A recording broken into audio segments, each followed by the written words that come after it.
आगे लिखिए PSC, PSC का मतलब प्लूरिपोटेंट डिस्टेंस। आगे लिखिए पीएससी, पॉइंट में लिखते जाइएगा। पीएससी का भंडारण व्यावसायिक सेवा के रूप में उपलब्ध है, व्यावसायिक सेवा के रूप में उपलब्ध है। इसे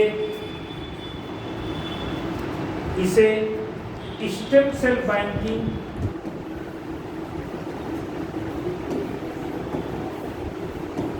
इसे स्टेम सेल बैंकिंग, इसे स्टेम सेल बैंकिंग, इसे stem cell banking comma cord blood banking, cord blood banking, stem cell banking comma cord blood banking या बायो बीमा आदि के नामों से जाना जाता है।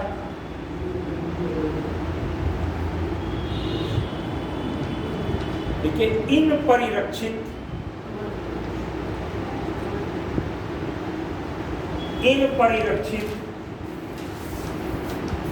यस्सी का उपयोग, यस्सी का मतलब स्टेम सेल का प्रयोग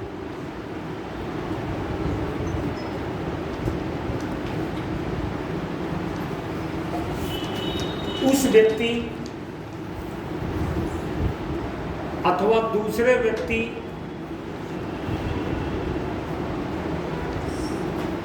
अथवा भाई बहनों के लिए किया जा सकता है।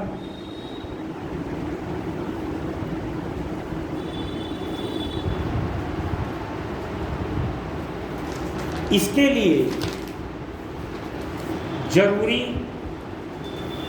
लिए जरूरी रक्त मिलान तथा HLA टेस्ट करके किया गया। मतलब समझे? मतलब ये है कि जैसे बच्चा पैदा हुआ, उसका अम्बिलिकल कॉर्ड है जो काट के भेज दिया जाता है, उसके ब्लड को हमने संरक्षित कर दिया स्टेम सेल बैंक। अब बच्चा बड़ा हुआ, दारू पीने की आदत हो गई, उसका लीवर खराब हो गया, तो उसका रखा हुआ जो स्टेम सेल है उसका उपयोग करके उसके लीवर के बराबर कर सकते। या कोई ठीक है, अगर उस व्यक्ति को, जैसे कल मैंने बताया था, उस बच्चे को यदि कोई अनुवांशिकी रोग बाद में पता चलता तो उसका स्टेम सेल नहीं यूज होगा, तो दूसरे का यूज होगा। लेकिन उसका स्टेम सेल रखा है, वो बिल्कुल सामान्य हुआ, उसका भाई बहन है, उसको अनुवांशिकी रोग है, तब उसका स्टेम सेल यूज होगा। कोई दूसरा व्यक्ति चाह रहा है, स्टेम सेल ढूंढ रहा है, तो इस बैंक में जाएगा, अपने ब्लड को मिलाएगा और HLA टेस्ट कराएगा। HLA टेस्ट का मतलब होता है human lymphocyte antigen, human lymphocyte antigen, ठीक है। ये टेस्ट होगा उसका। अगर ये टेस्ट मैच कर रहा है किसी दूसरे व्यक्ति का तो भी उसको स्टेम सेल मिल सकता, ठीक है। तो ये इसमें खास बात है। अब आगे लिखिए, हेडिंग डालिए प्लूरिपोटेंट यानी पीएससी के अनुप्रयोग, पीएससी के अनुप्रयोग।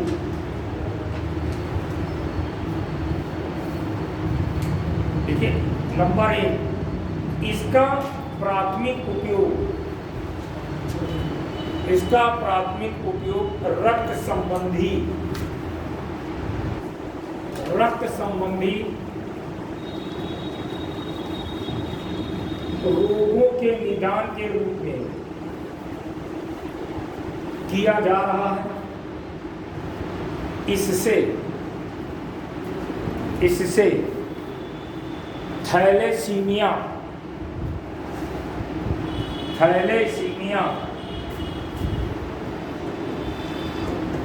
Sickle cell anaemia, thalassaemia, sickle cell anaemia, 6 severe combined immunodeficiency जो बता चुके हैं 6 तथा ब्लड कैंसर आदि का सफल उपचार 6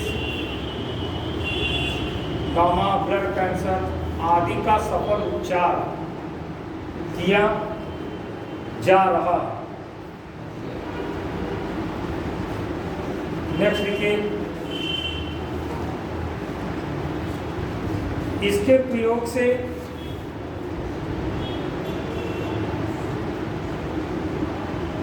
कार्निया और रेटिना का निर्माण कर कार्निया और रेटिना का निर्माण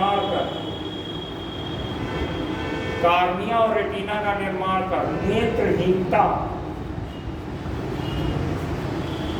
दूर की जा सकती है।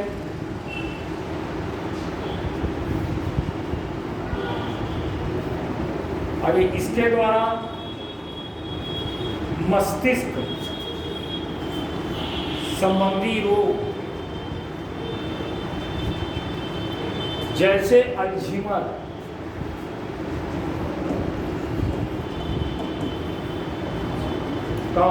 पार्किंसन,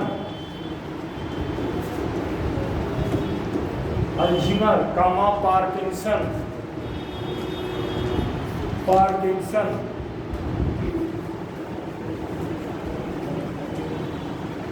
जैसे रोगों का उपचार किया जा सकता है।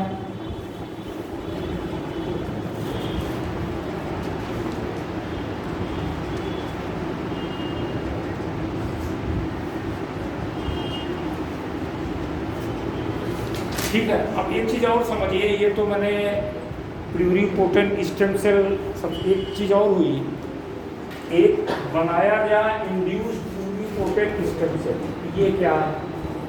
इंड्यूस्ड प्लूरिपोटेंट स्टेम सेल, ये क्या है? असल में दो वैज्ञानिक थे, एक का नाम था जॉन गॉर्डन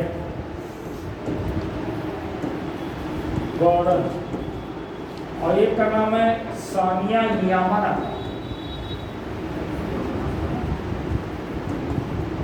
ये दो वैज्ञानिक हैं। इन्होंने तकनीक का विकास किया जिसे induced pluripotent stem cell technology, ये इंड्यूस्ड प्लूरिपोटेंट स्टेम सेल इन्होंने तैयार किया। देखिए, इनका समझिए, जैसे मेरा लीवर खराब हो गया, मेरी किडनी खराब हो गई, तो मेरा स्टेम सेल तो नहीं रखा हुआ, या मेरा स्टेम सेल कहीं मैच नहीं कर रहा किसी और। तो इन्होंने क्या किया, खासकर देखिए जॉन गॉर्डन जो थे, ये पहले व्यक्ति थे जिन्होंने पहली बार क्लोनिंग करी थी जानवर की। और सबसे पहला जो क्लोन उन्होंने 1956-57 के आसपास मेढक का क्लोन बनाया था, लेकिन असफल रहे, इसलिए क्लोनिंग में इनका नाम नहीं आता। क्लोनिंग तो बाद में डॉक्टर इयान बिलमुर ने की है, और भेड़ की क्लोन बनाई जिसका नाम डॉली रखा गया। लेकिन क्या हुआ कि इन दोनों ने एक काम किया, इन्होंने रिसर्च करके 4 विशेष जीन, उन जीन का नाम रखा यामा नाका। देखिए, इस काम को करने में बड़ा योगदान इन्हीं का। बाद में इन दोनों को नोबेल मिला। तो इन्होंने 4 जीन खोजे जिनका नाम रखा यामानाका फैक्टर। अब ये यामानाका फैक्टर क्या होता है? जैसे मैं हूं, मेरा लीवर खराब हो गया है, ठीक, अब दूसरा लीवर कैसे होने का? इन्होंने क्या किया, जैसे मैं हूं तो मेरे शरीर से कोशिका निकाल दिया। कोशिका का मतलब सोमैटिक सेल है, और इसमें 4 जीन डाल दिया। जीन डालेंगे, अभी एक तकनीक बनाएंगे जीन थेरेपी के द्वारा। तो हमारी शरीर की कोशिका निकाल करके, यानी सोमैटिक सेल में सोमैटिक सेल क्या होती है? जो आपके शरीर की ये सारी कोशिकाएं हैं, ये सोमैटिक सेल कहलाती है। ये सब सोमैटिक सेल कहलाते हैं।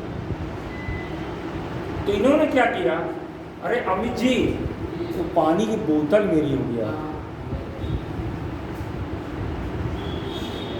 तो किया क्या इन्होंने कि ये 4 जीन निकाल लिया। किससे निकाला? इन्होंने रिसर्च करके जीन का पता लगाया, और ये जीन हमारी सोमैटिक सेल में क्या करेंगे? ये सोमैटिक सेल है, इसमें ये 4 जीन प्रत्यारोपित कर दिया। तो जब 4 जीन प्रत्यारोपित किया तो एक तकनीक विकसित जिसको कहा जाता है जीन रीप्रोग्रामिंग। क्या कहते हैं? जीन रीप्रोग्रामिंग, इसको सेल रीप्रोग्रामिंग भी कहते हैं। तो जब 4 जीन इसमें इन्होंने डाल दिया तो इसकी सेल जानते हैं कैसे व्यवहार करने लगे? जाइगोट की बात, जैसे हम आपका विकास कैसे होता है, शुक्राणु अंडाणु मिलेगा, जाइगोट बनेगा, तो जाइगोट में ही जो क्षमता है 1 से 2 4 होते हुए भ्रूणी विकास होने लगता है। तो अगर सोमैटिक सेल में जीन डाल दे तो उसमें भ्रूणी विकास होगा, तो भ्रूणी विकास की विभिन्न अवस्थाएं गुजरेंगी। उन अवस्थाओं से आप सेल निकाल करके क्या कर सकते हो? वो अंग बना सकते। इसी को कहते हैं इंड्यूस प्लूरिपोटेंट। इंड्यूस का मतलब प्रेरित किया गया। समझ में बात आ रही है? लिख लीजिए, समझ या कोई दिक्कत हो तो बताइए। समझ में आया? 4 जीन खोजा, मैं बीमार हूं, मेरे शरीर से कोशिका निकाला और 4 जीन डाल दिया। अब वो हमारी कोशिका सामान्य जाइगोट की भांति व्यवहार करेगा और उसमें भ्रूणी विकास प्रारंभ हो जाएगा। लिख लीजिए।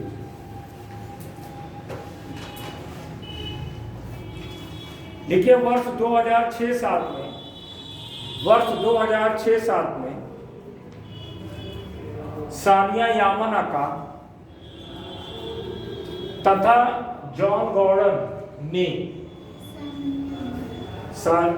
एस यामानाका लिखिए, यस यामानाका तथा जॉन गॉर्डन ने मानव शरीर की वयस्क कोशिका को, वयस्क कोशिका का मतलब सोमैटिक सेल, वयस्क कोशिका में अपने द्वारा खोजे गए 4 विशेष जीन, अपने द्वारा खोजे गए 4 विशेष जीन, जिसे यामानाका फैक्टर कहते हैं, को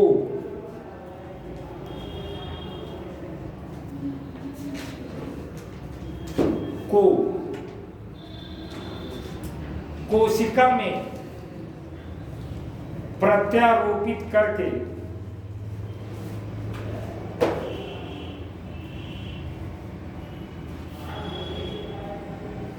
जीन रीप्रोग्रामिंग विधि का विकास किया। जीन रीप्रोग्रामिंग विधि का विकास किया जिससे यह कोशिका अब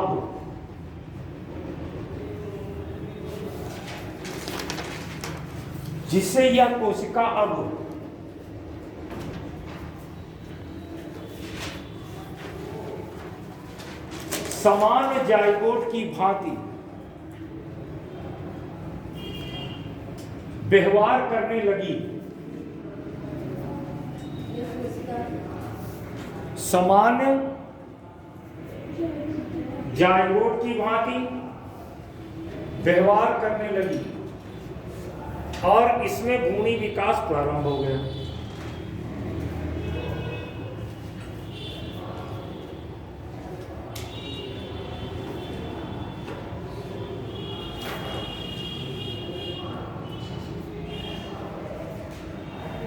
इस भ्रूण से स्टेम सेल की प्राप्ति की जा सकती है।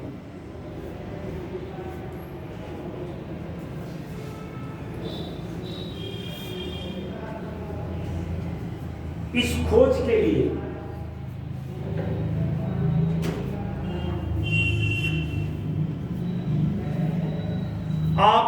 वैज्ञानिकों को 2012 का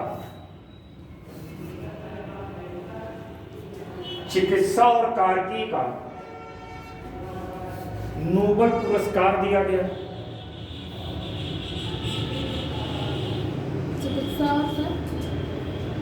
चिकित्सा और कार्की, मेडिकल एंड फिजियोलॉजी का नोबेल पुरस्कार दिया गया।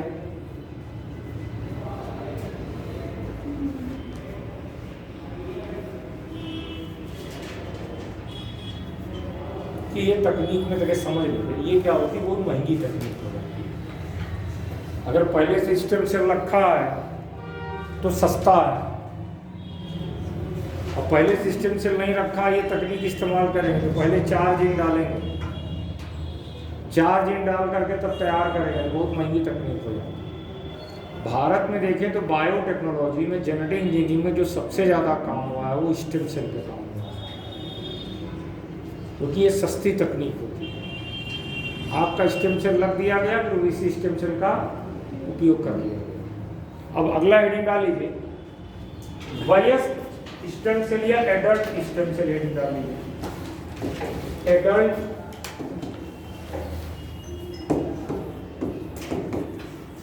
Stem cell, adult stem cells. तो एडल्ट स्टेम सेल में सबसे पहले आते हैं मल्टीपोटेंट स्टेम सेल की बात करते हैं। मल्टीपोटेंट स्टेम सेल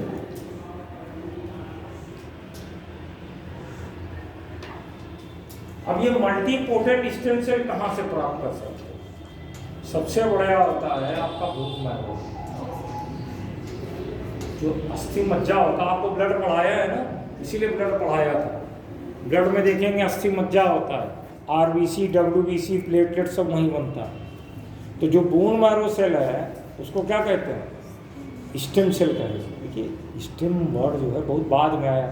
अगर आप पुराने में जाएं तो पहले आपने देखा होगा लोगों को जब कई बीमारियां जैसे ब्लड कैंसर होता था, दूसरे व्यक्ति का स्टेम सेल, आज स्टेम सेल कहते थे, पहले क्या करते थे? बोन मैरो थेरेपी करते थे, बोन मैरो थेरेपी। आज उसको क्या कह देते हैं? Stem cell therapy. दूसरे का, जैसे किसी को ब्लड कैंसर, ब्लड कैंसर में क्या होता है? ब्लड कैंसर को कहते हैं ल्यूकीमिया। ल्यूकीमिया जो डब्ल्यूबीसी होती है उसकी qualitative and quantitative change, WBC के आकार और संख्या में होती है। अब ब्लड कैंसर की कई प्रकार, अब वर्तमान में देखें तो ब्लड कैंसर की एक नया सिस्टम आया, कार टी सेल थेरेपी आगे पढ़ाया, क्योंकि 2024 में आपकी जो देश की जो प्रेसिडेंट महोदय हैं उन्होंने उसको हरी झंडी दी। भारत में खुद ये तकनीक का विकास होता है। ऐसा नहीं कि भारत ने पहली बार किया, और देशों में भी कार टी सेल थेरेपी होता था, 6 करोड़ रुपया खर्चा होता था। अब भारत में होने लगा तो 38 लाख रुपए में काम हो जाएगा। भारत ने अपना CAR T cell therapy develop किया है जो ब्लड कैंसर के लिए किया गया। तो यहाँ पर फायदा ये है कि जो एडल्ट में मल्टीपोटेंट है तो इसमें बोन मैरो का उपयोग है। तो लिख लीजिए, देखिए इससे किसी विशेष वर्ग की विभिन्न कोशिकाओं का विकास किया जा सकता है। किसी विशेष वर्ग की विभिन्न कोशिकाओं का विकास किया जा सकता है। सब प्रकार की कोशिका का निर्माण नहीं करते हैं, किसी विशेष वर्ग की, जैसे ब्लड है, इसलिए जैसे अस्थि मज्जा या इंग्लिश में कहेंगे बोन मैरो, तो ये मल्टीपोटेंट स्टेम सेल हो गया। समझ रहे ना? अब इससे चाहे आपकी लीवर बना ले तो थोड़े ना बनेगा भाई, इससे क्या बन सकता है? आरबीसी बन सकता है, डब्ल्यूबीसी बन सकता है, प्लेटलेट्स बन सकता है। तो इसलिए इसको मल्टीपोटेंट स्टेम सेल कहते हैं। नेक्स्ट आइए ओलिगोपोटेंट स्टेम सेल।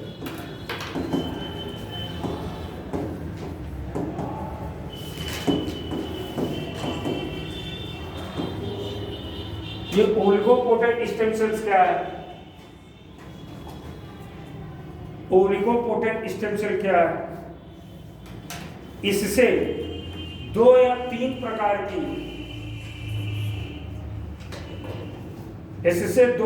प्रकार की कोशिकाओं का विकास किया जा सकता है। इससे 2 या 3 प्रकार की कोशिकाओं का विकास किया जा सकता है। अब ये अस्थि मज्जा के अंदर आ जाता है, जैसे लिम्फोइड, जैसे lymphoid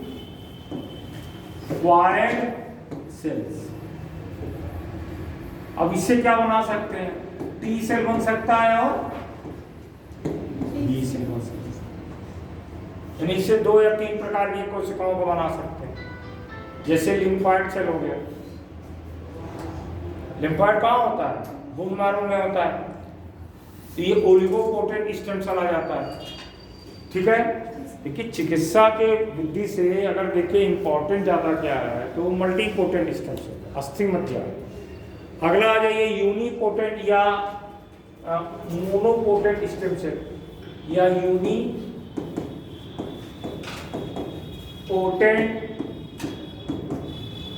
stem cells.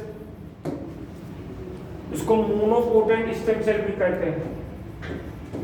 मोनोपोटेंट stem cells भी कहते हैं। ये क्या होता है?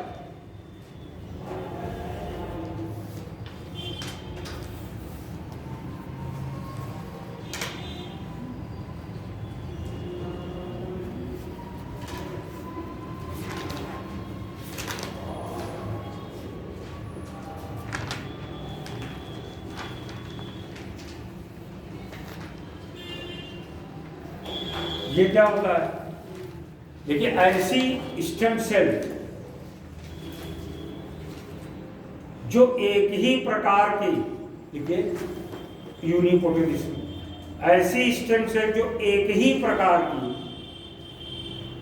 कोशिकाओं को निर्माण कर सकती हैं, उन्हें हम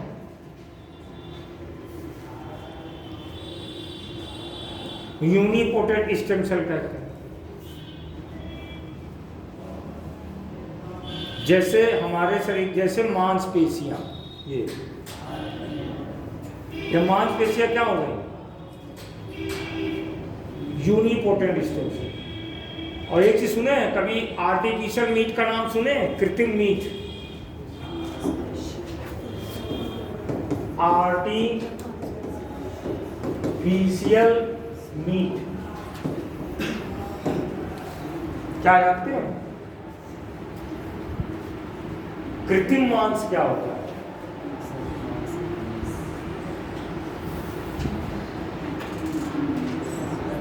इसको सेल एग्रीकल्चर के अंदर पढ़ते हैं। कृत्रिम मांस जो एनिमल क्रुएल्टी होती है, जानवर काटे जाते हैं, इसमें क्या करेंगे? जैसे बकरा है, बकरे के शरीर की कुछ सेल ले लेंगे, बकरे की शरीर की मांसपेशी ले लिया, मांस ले लिया। जैसे टंगड़ी लोग ज़्यादा खाते हैं तो वहाँ का मांस ले लिया। लेने के बाद उसको प्रयोगशाला में ले जाते हैं। प्रयोगशाला के नियंत्रित दशा में उसकी मात्रा संख्या पर सेल डिवीजन करा के उसकी मात्रा को बढ़ा लेते हैं, तो वो क्या हो गया? कृत्रिम मांस। इसको सेल एग्रीकल्चर भी कहते हैं। एनिमल क्रुएल्टी यानी पशु के साथ बर्बरता होने से रोकने के लिए ये का भारत में जल्दी ही उपयोग शुरू हुआ। लिख लीजिए कहीं, हेडिंग डाल के कृत्रिम मांस। वो भी क्या हो गया? मल्टीपोटेंट, वो क्या हो गया? यूनिपोटेंट स्टेम सेल हो गया ना। कृत्रिम मांस, कृत्रिम मांस, या ब्रैकेट लिख लीजिए सेल एग्रीकल्चर, सेल एग्रीकल्चर।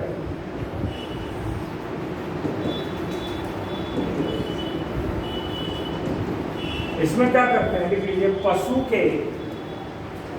पशु के शरीर से कुछ कोशिकाओं को प्रयोगशाला की नियंत्रित दशा में प्रयोगशाला की नियंत्रित दशा में कल्चर करके,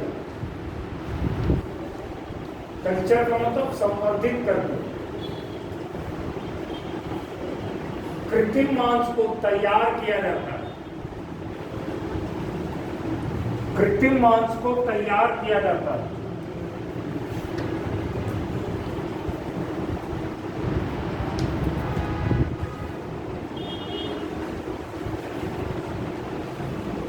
समझ में आ रहा है बात? आर्टिफिशियल मीट क्या होता है?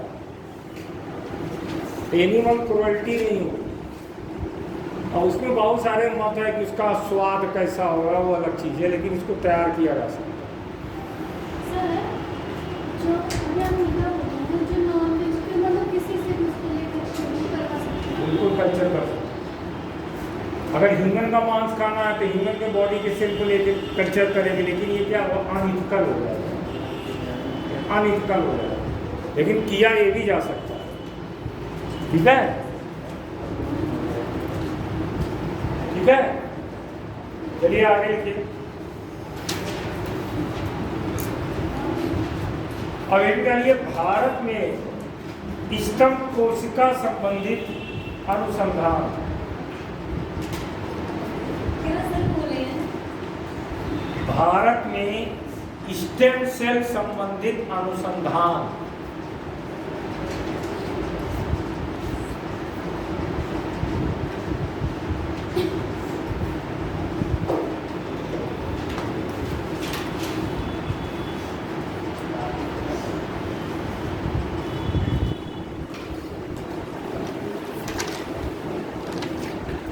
देखिए, भारत में सन 2002 में,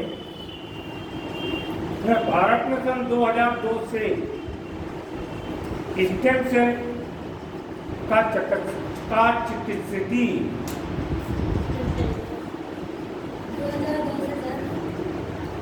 स्टेम सेल का चिकित्सीय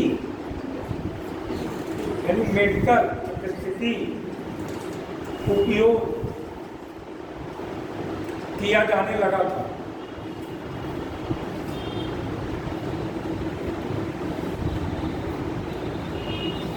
लेकिन ये सभी उपयोग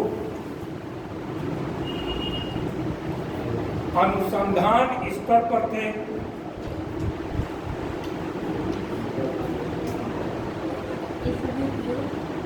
अनुसंधान स्तर पर थे।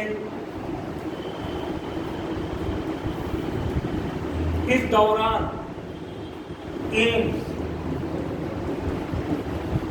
एम्स के डॉक्टर वेणुगोपाल डॉक्टर वेणुगोपाल जानते हैं? डॉक्टर वेणुगोपाल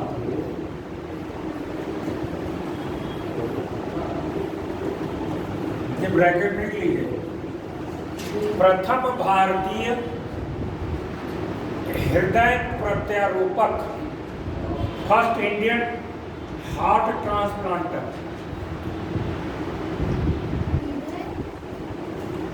प्रथम भारतीय हृदय प्रत्यारोपक यानी फर्स्ट इंडियन हार्ट ट्रांसप्लांट, की वर्ल्ड में पहली बार किसी दूसरे व्यक्ति से हृदय निकाल के दूसरे व्यक्ति में लगाने वाले क्रिश्चियन बोनार्ड थे। लेकिन भारत के पहले थे वेणुगोपाल। तो कहीं नोट डाल के लिख लीजिए, विश्व में सर्वप्रथम हृदय को प्रत्यारोपित करने वाले क्रिश्चियन बोनार्ड थे।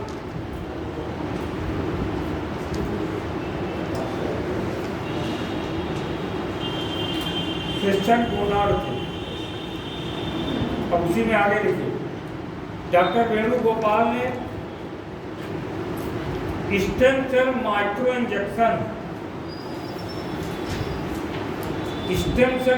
इंजेक्शन तकनीक के द्वारा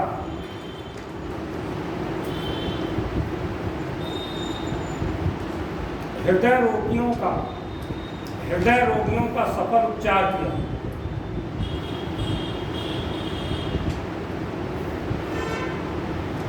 नेक्स्ट पॉइंट लिखिए, भारत में पहला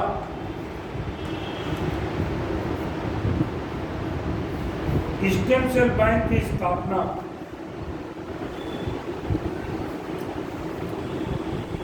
इसी दौरान की गई।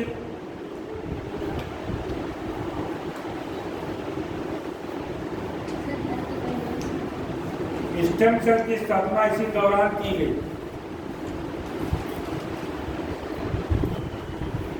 नेक्स्ट पॉइंट लिखिए,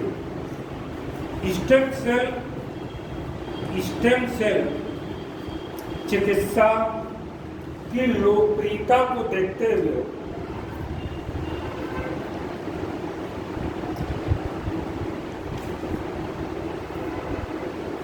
सन 2007 में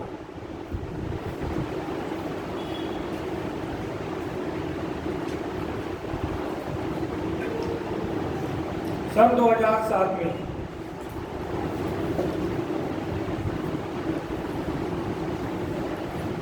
न्यू स्टेम सेल पॉलिसी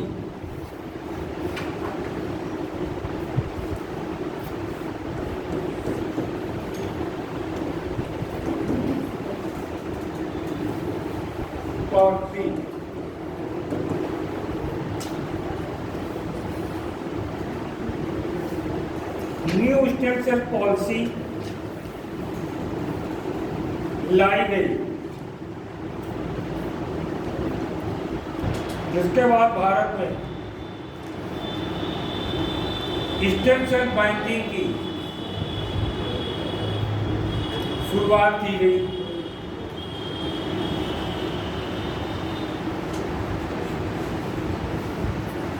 आगे के नेशनल हेल्थ मिशन के अंतर्गत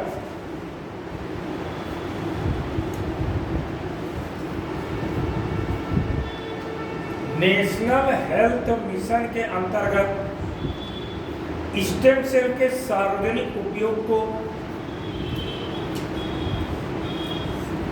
बढ़ावा देने के लिए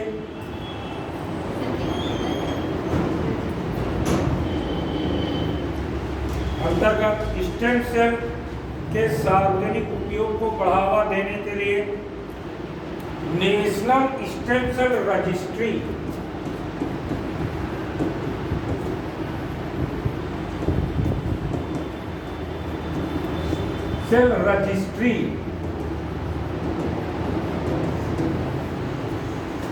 नेशनल स्टेम सेल रजिस्ट्री का प्रारूप तैयार किया गया,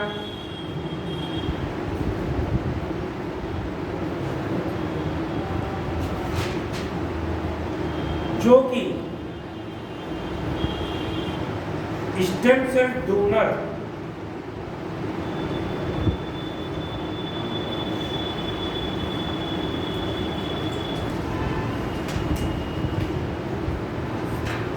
की सूचनाओं को संग्रहित करता है।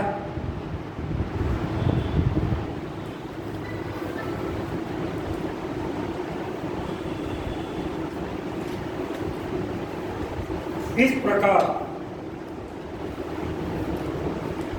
स्टेम सेल तकनीक में भारत स्वीडन और डेनमार्क के बाद तीसरा देश है। इस प्रकार भारत स्टेम सेल तकनीक में स्वीडन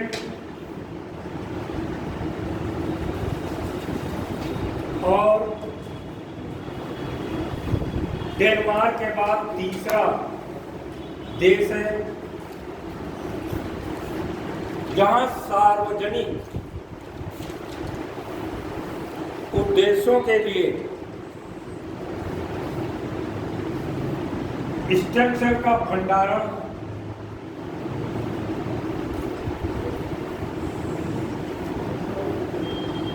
किया जाता है।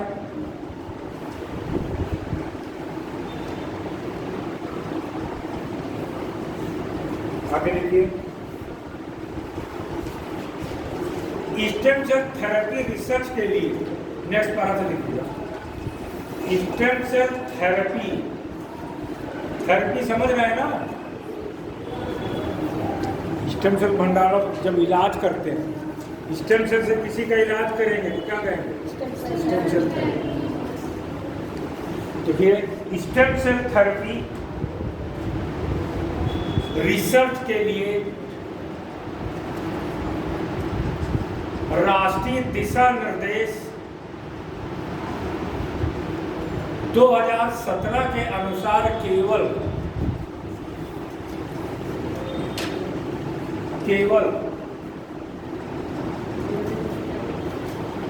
रक्त संबंधी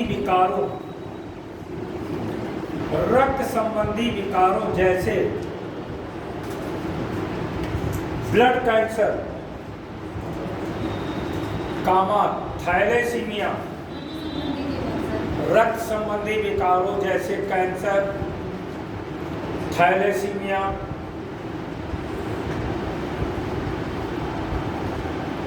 sickle cell anaemia,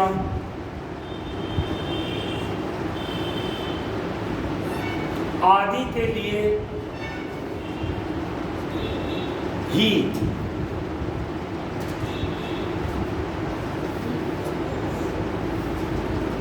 stem cell therapy के उपयोग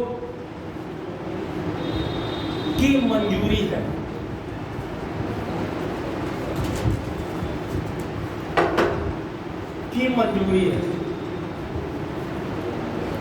मतलब समझ रहे हैं ना?